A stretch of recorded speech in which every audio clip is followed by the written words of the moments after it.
Hello, everyone.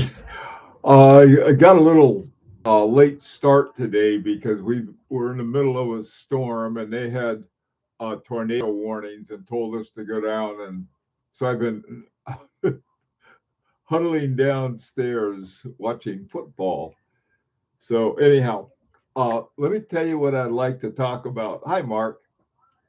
Um, I was thinking of a couple different things, but what I thought it would be a fun thing to discuss were the different horological constant force elements. Excuse me. Hi, Damon. Hi, Michael. Hoger Town. Hunker down. Okay. Yeah, we've been, it was, boy, there was this line that came right through us from all of our, or not all of them, but most of our storms, except the nor'easterns, come from west to east. And so, anyway, hi, Abby. Hunker down. There you go. A squall line. Exactly, Abby. That's exactly what it was, except they were having tornado warnings in the thing. This is Connecticut, not Oklahoma. So I don't know. It's if you hear a boom, it's probably thunder. So I think it's sort of moving over and out of where we are. So if it weren't safe, my wife would have me back downstairs. Eastern Tennessee, yeah, these storms are. Yeah, we're getting a lot of really interesting storms going on. Yeah, secure the watches. There you go. Um, anyhow, what I was doing after I had gone over the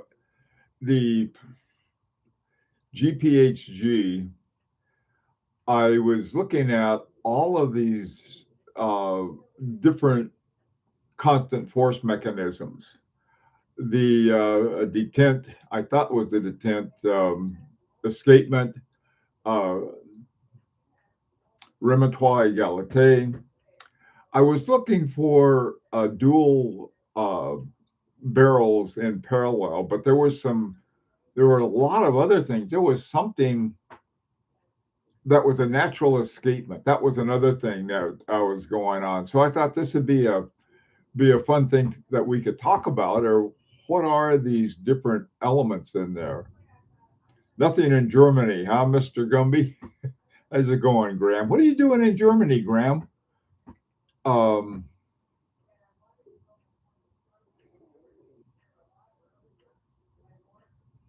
yeah, secure your watches, right? Batten down the watches.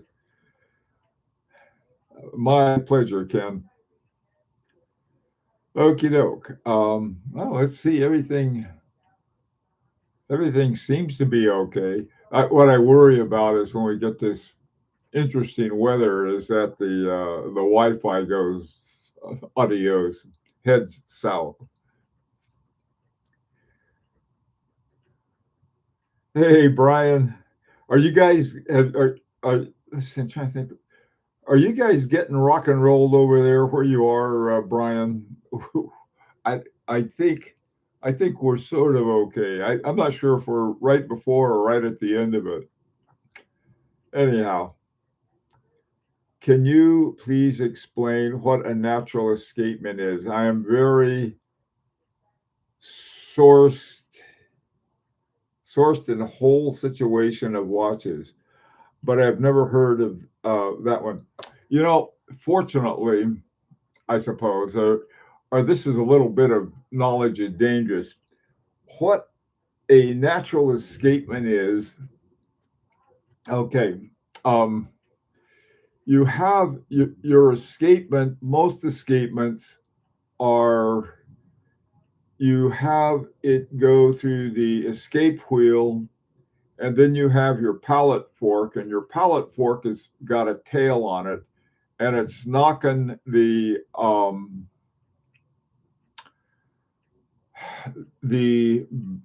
I guess you'd call it the balance. The balance spring goes one way and then another, and that's by the tail of the pallet fork. Okay. Now, supposedly, what a natural escapement does is that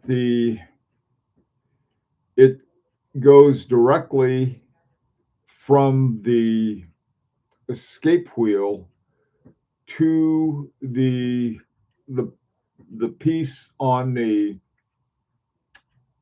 balance wheel to knock it back and forth. Now, one of the ones I think I think it was in the GPHG ones I saw, is that you have two escape wheels, okay, and then you have this thing coming down from the balance wheel, and then one escape wheel knocks it one way, and then the other one knocks it the other way because the two escape wheels are going in opposite directions. Now I think was because I took a little time. I haven't spent a lot of time looking at that, and I haven't made one of my popsicle stick and whatever available wheels I can get together. But it might be a fun project to put together something that would sort of illustrate a natural escapement. But that's something that I think that was one of the things that Abraham Breguet was really interested in. And I'm not sure why they call it natural, except you have, instead of the tail of the balance fork, it's more directly the escape wheel somehow hits something by one of the teeth in the escape wheel to knock it. Let me see if I can find something on that.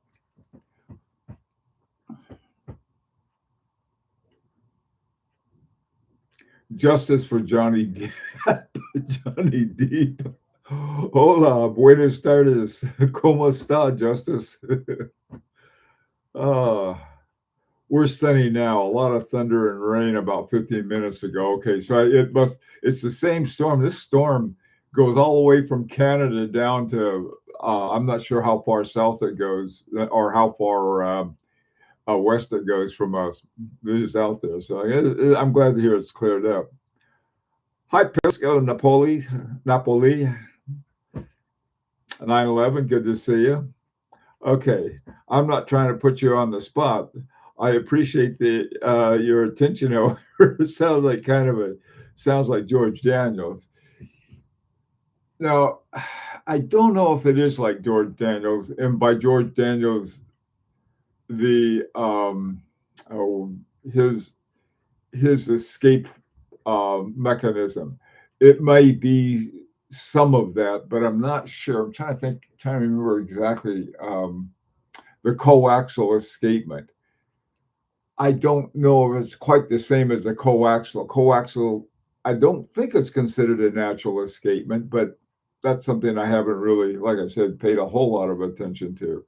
But it's fun to find out, when you get little sort of undoing things. What I've been spending a lot of time today on was until the football game started anyway. What I spent a lot of time on was looking at detent escapements, and I'm not sure, but I think that Luca Soprana, he had I think his may have a natural escapement to it. Take a look at the GPHG and the entry. Oh no, his is Remontoir Égalité. See, what happened was that Derek Pratt had wanted to put in a different kind of Remontoir Égalité, and he wanted to put it right in at the escape wheel. There are right under it. And I don't know if he ever finished it or not, except Luca um, Soprana in the one that he has this time. I believe that's what he's trying to do. Now, the other thing, the detent escapement, I it's doesn't look like a typical Swiss escapement. It looks something. It looks it's modified in a certain way, and you have like a. It's really an interesting thing. I don't know how to. Let me see if I can fountain pen and a piece of paper. There's something like this. It looks like a goal post for a football. Okay, and this is. I guess I'll pivot on, and then here you have.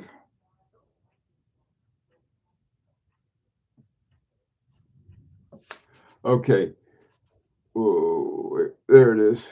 Okay, so this thing at the bottom is the escape wheel, and this it's connected up to the other end of the pallet fork in such a way. And hang on a second, I got an idea. Let me bring it up and show it to you and show you what I'm talking about. Let me answer your questions first. My daughter had storms in Nashville most of the day. I don't know if it's okay. I hope she's okay. I came in late, so was I 9/11. But I'd have to say my favorite horological device is precision regulator clock. Huh. Oh yeah, yeah. You know the regulator clocks were what were used originally as in the workshops. It had these regulator clock set up on the wall, and then they would use that. That is an interesting one. Hey, Tony. Hey, Washington. Big day tomorrow. Good luck for you guys.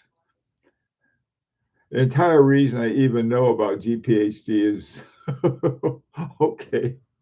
Well, I don't know why more people don't talk about it. I really don't. This morning I was talking about this guy who was just dumped on the TikTok people who didn't know jack about watches, were going on about it, and he just slammed them down. But I don't know why they wouldn't be, because it's maybe it's I just don't know why. To me, it's like the easiest way if you really want to learn about horology. Look at it. Look at the ones who are doing and winning. Anyway, let's see if we can find the thing I was trying to talk about. Hang on a second.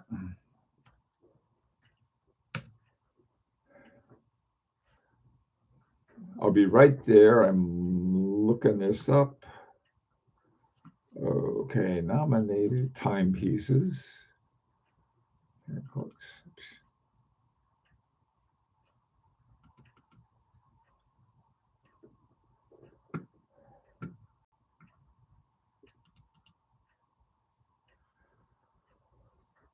Okay.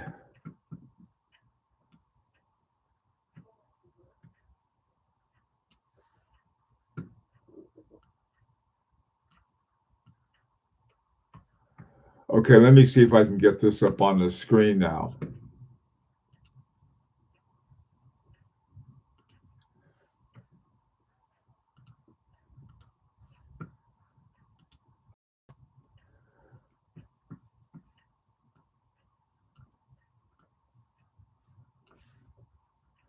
Okay, doggone it.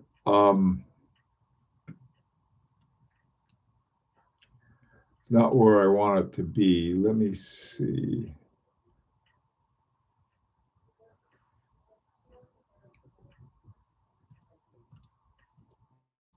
There we go. Okay. All right. Now see this right here. This looks like a goal post, like that. See that? Now, you don't see that in an escapement. And the way this is the regulator, and here's your pallet fork.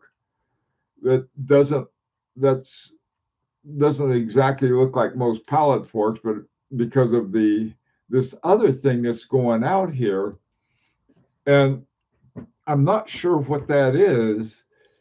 And then underneath here is another spring, and that spring is used. That's a remontoir that you have underneath there that rewinds every, I don't know what every so many seconds, and so that you have a constant force on that.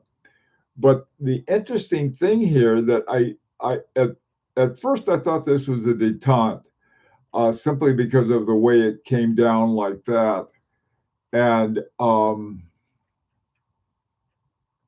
but then I saw this goalpost thing here, and I'm not sure what in the world that is. And then you have the escapement, the escape wheel on top of a remontoir.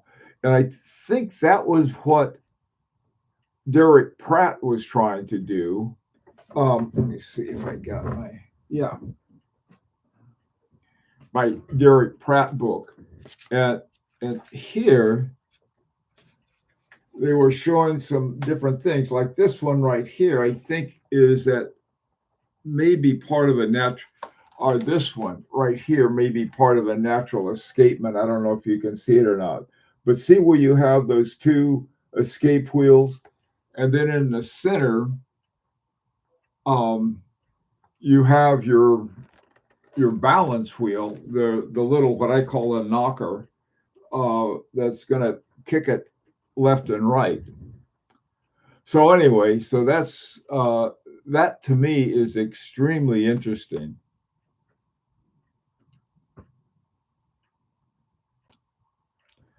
Okay, so that was my my drawing wasn't quite as good as that.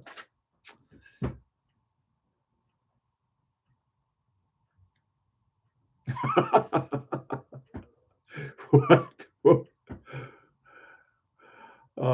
I'm sorry that she lives in Nashville, and as a native Tennessean, that is not Tennessee. Tell her to come east. Okay. Brian, don't forget to give that diagram to the Smithsonian. I think Trump is mad at me, and so he'd probably kick it out of the Smithsonian. No popsicle sticks for him. Oh, okay. Oh, those clocks you're talking about. Isn't that strange that they came with the sync of each other? That is interesting.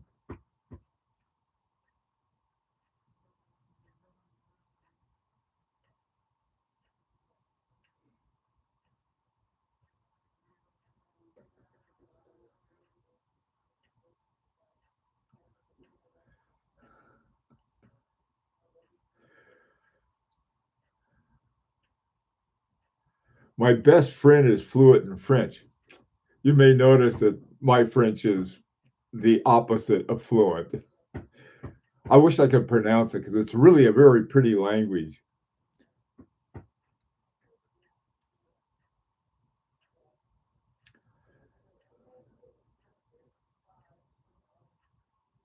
Okay.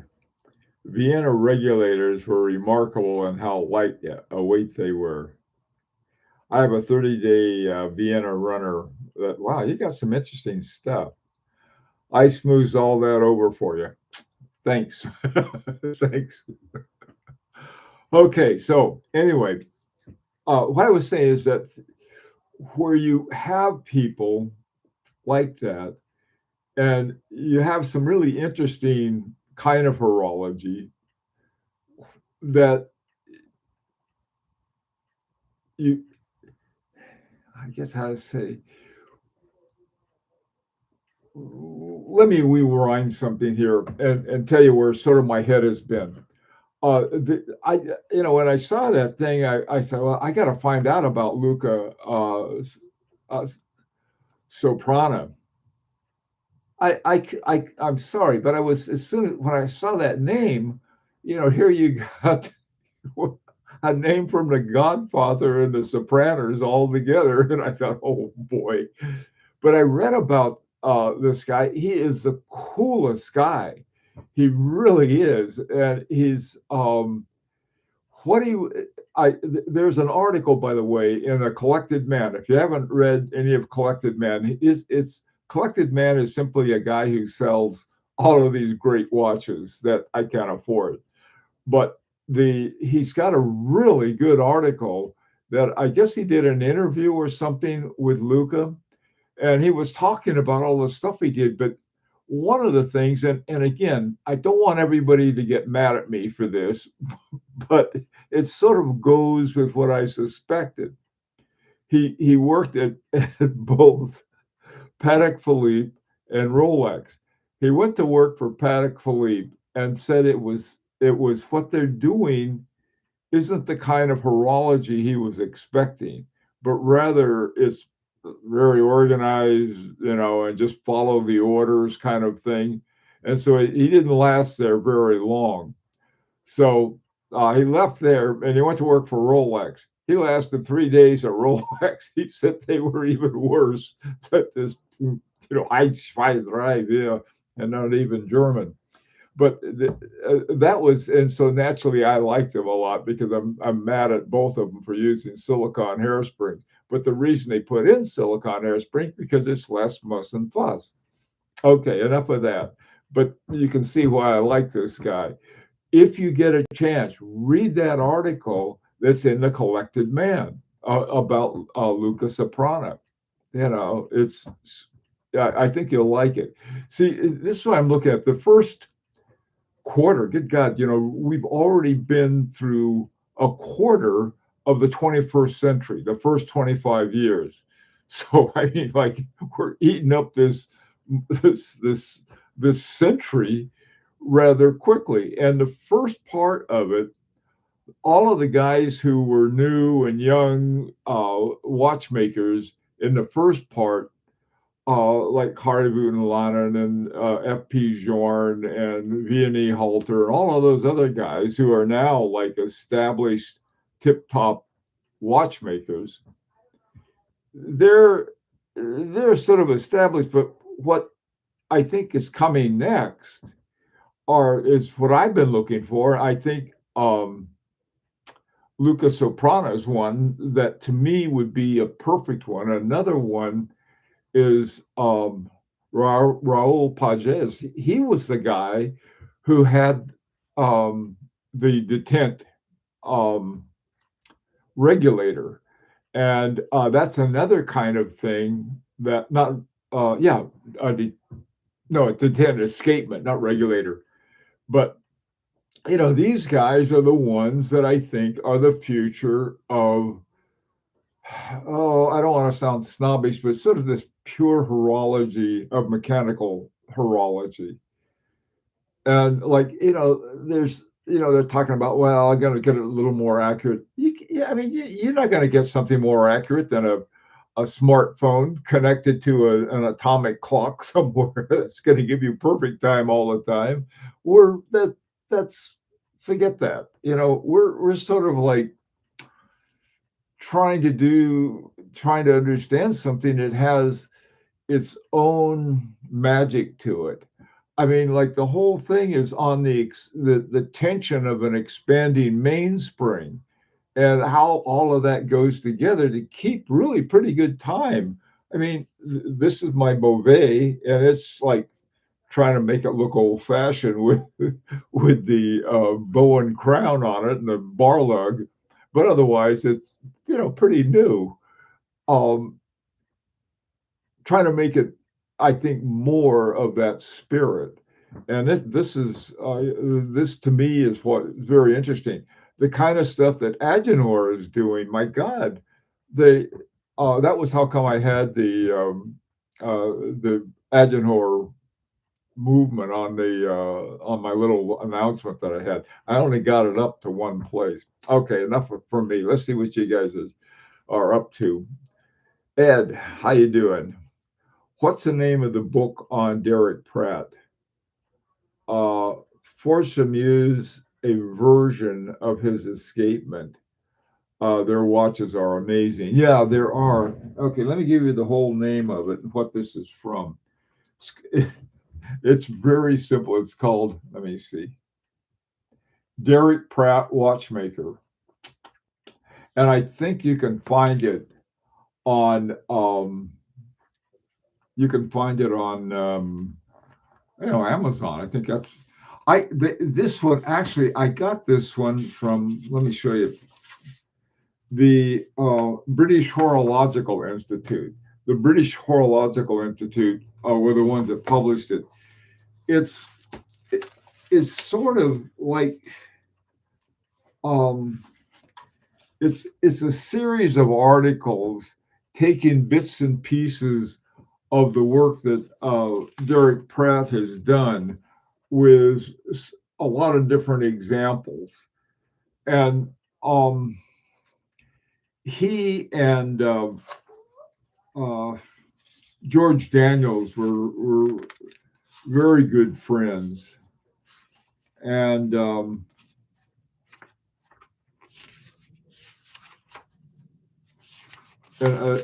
guy was, lionized by the British uh, Institute of some of the different things they have. Anyway, I don't know if you can get it from Amazon. I'm sorry, I thought you could.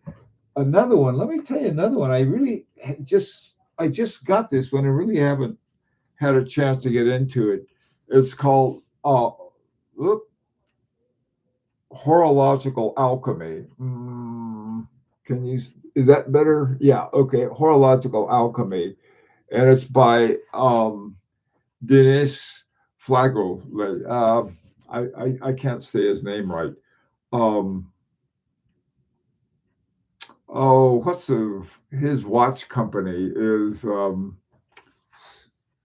starts with a D. I can't pull it out of my head right this minute. But anyway, that's another one that I was recommended to me. I want to read. I get, with all these other projects, I'm still sort of dealing with this one project now that I just want to be finished with. Okay, doke. All right, Owen, how you doing, Owen?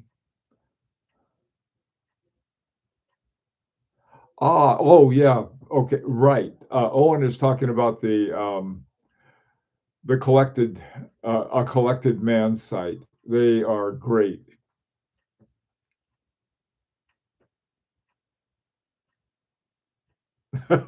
Yeah, I'm sorry, 9/11. Should have mentioned it. My bad. Yeah, collected man is a good one for browsing. Absolutely. I think so too. Hi, Jose. How you doing? Abdul, where you been? We've been looking for you. Uh, is Raúl the watchmaker you told us was up and coming a few years ago? Yeah, yes, he was. I did a video on his stuff.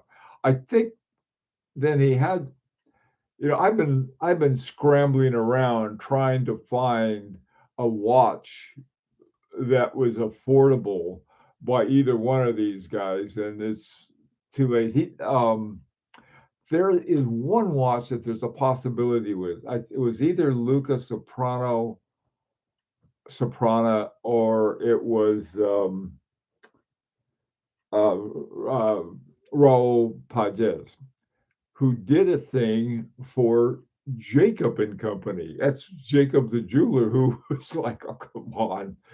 But apparently there was some project that he was involved in. So I went looking for the watch and I found one, but I didn't find one available. But rarely would I suggest Jacob for anything other than almost derision because of the all of the bling that they sort of cover up any horology. But then, if they're starting to deal with these guys and another company, you can really look out for.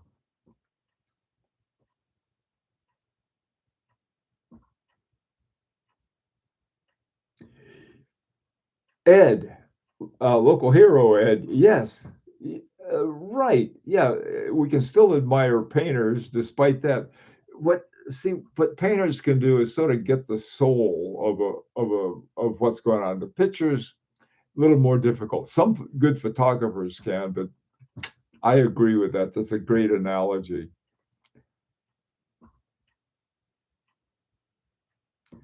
Washington, can you talk about the Callisis movement by Vincent Calabrese? Can't find a watch with that movement. Man, I tell you, that is something that would be a great project for Larique. What it is, let me get my drawing out, see if I can do this. Okay.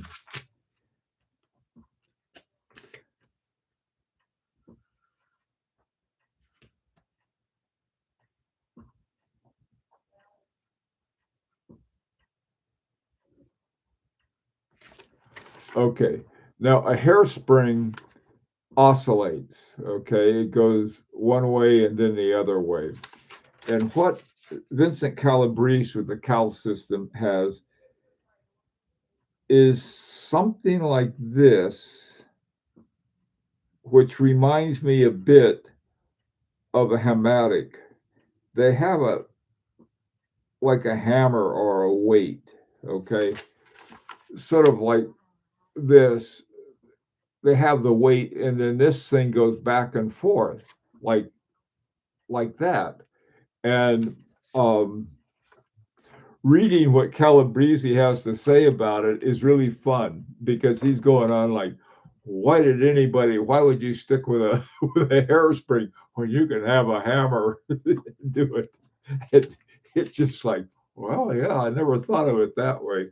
But that's the calluses. Now, he did one proof of concept, and he did it. He took a Salida and he took the hairspring out and put it in one of his Calcis things, and it worked. Now, why people haven't jumped on it? Probably for the same reason they didn't jump on George Daniels. Oh God,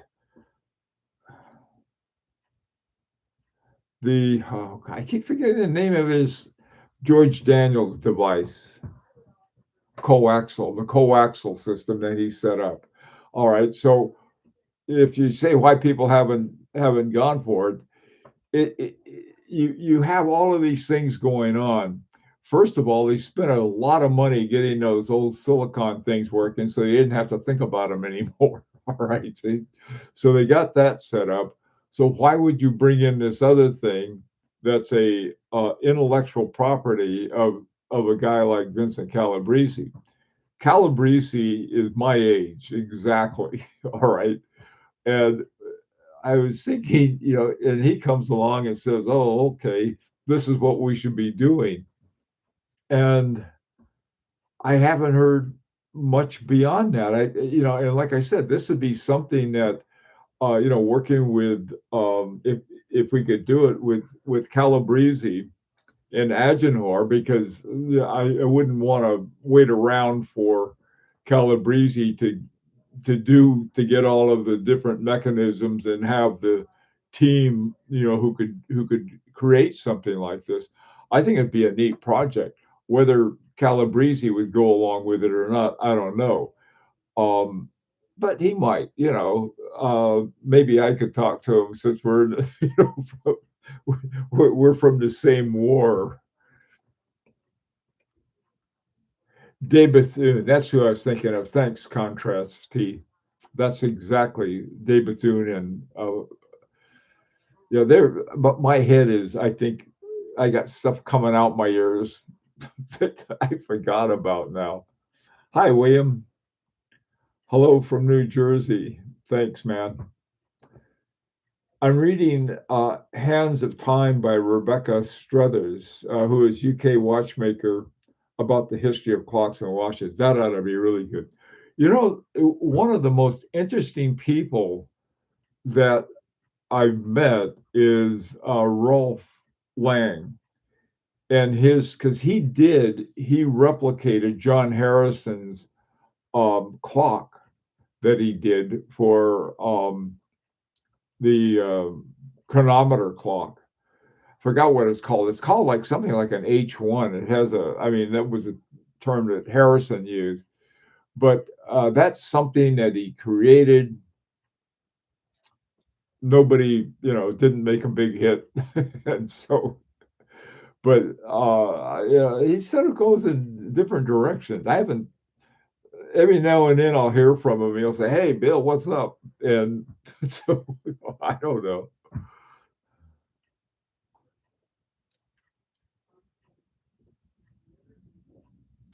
Yeah, right.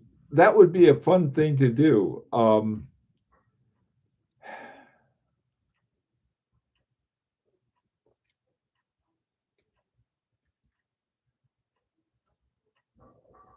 We don't have such a list yet. Hi, Jeff.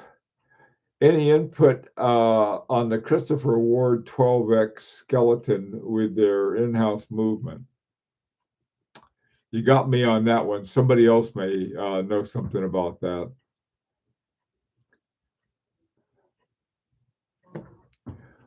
Um, I had there's some different, here's another idea that I had. Approach Raúl Pagès and Luca Soprana. This would be a project for Larique, and say, "Hi guys, what about this?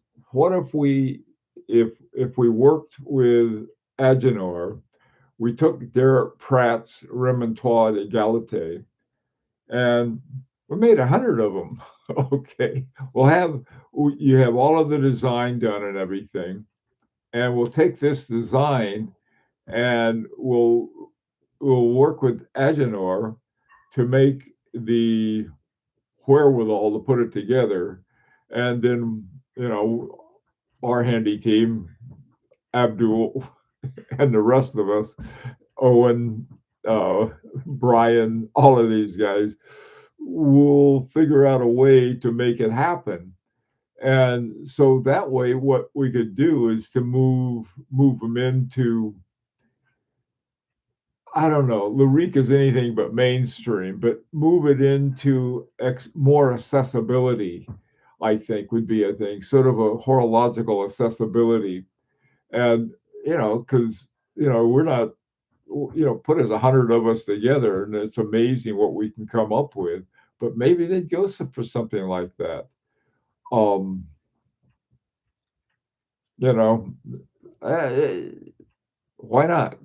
All they could say, same thing with Vincent Calabrese. Say, "Hey, what do you think?" You know, "Would you be interested in doing this?" This is how we got started with Agenor in the first place. We went in there and, "Hey guys, this is what we would like to do," and it worked out. The first one did, and still we're sort of like this on the second one. We're getting the second one done slowly but slowly, and I think eventually everyone will have their E2 number two, and moving right along into Lyrique number three and number four. So why not do some other stuff that, you know, why not? There you go.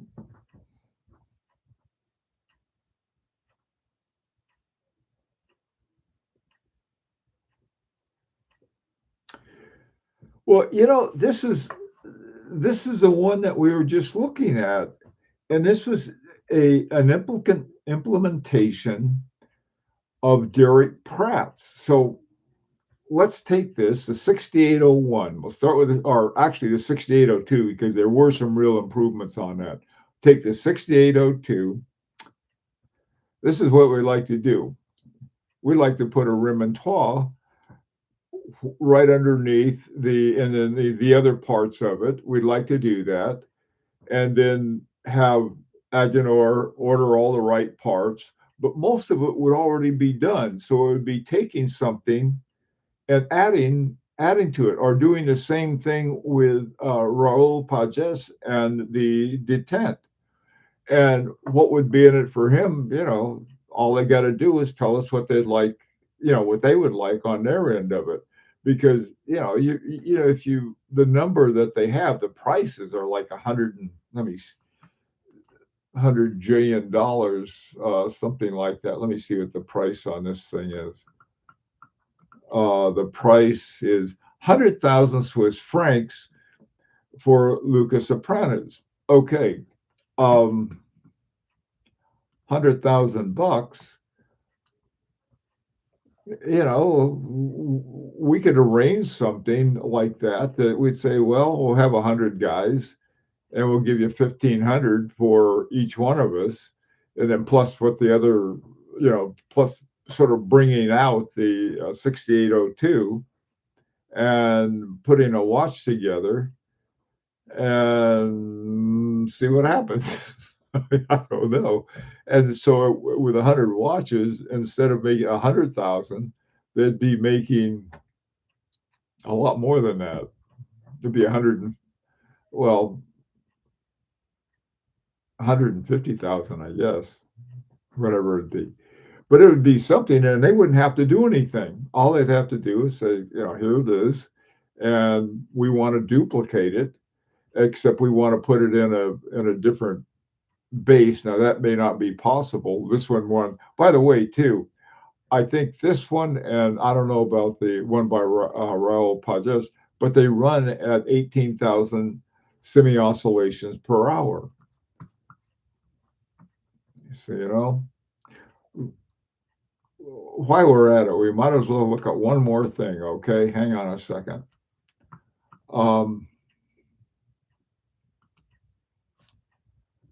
Okay.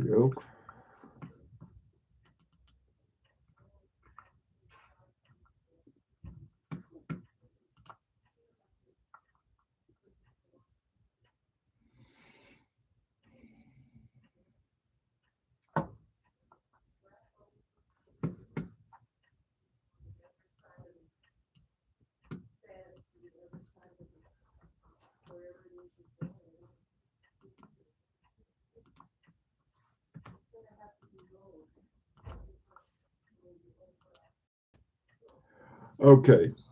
This is the movement from Raúl Pagès. This is his entry this year. That both of these, by the way, made nominations. Now, unfortunately, you can't really see a lot of the stuff in here, but this part right here, okay, is where the escapement is, and it may be a detent escapement because in an earlier one, let me look.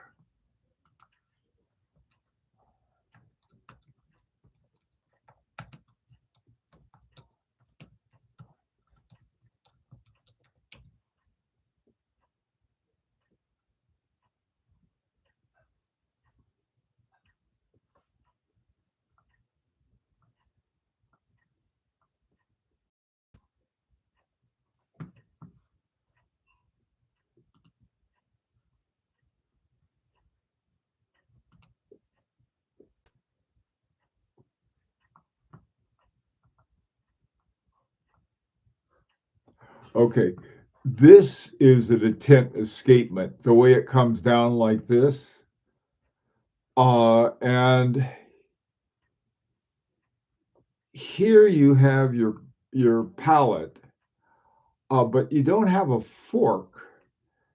And you have this arm coming down, and then you have this wire that I think it goes this goes back and forth like this. I'm not positive on this one. But something like that, when you look at it in terms of the parts and setting that up, maybe it wouldn't be. I mean, this part has been worked out, and it might be possible to. Let me see. Okay, now the movement's 3 hertz, which is 21,600. All right. Well, anyhow,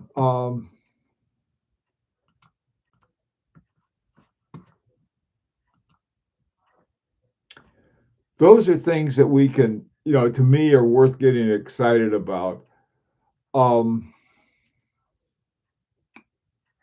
and and they all have to do with horology and not with price and things like that. Very good with price.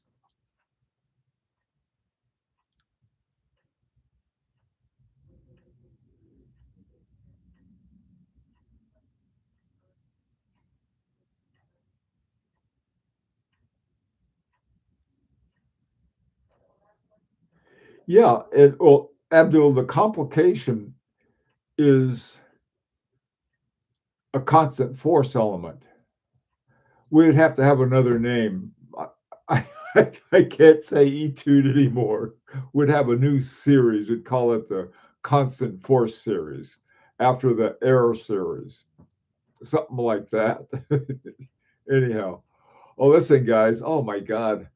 Even though I started late, I went way over my allotted half hour and didn't get hit by lightning. So that's a good sign. Anyway, guys, thank you all for coming. Love to hear from you. And until next time, take care.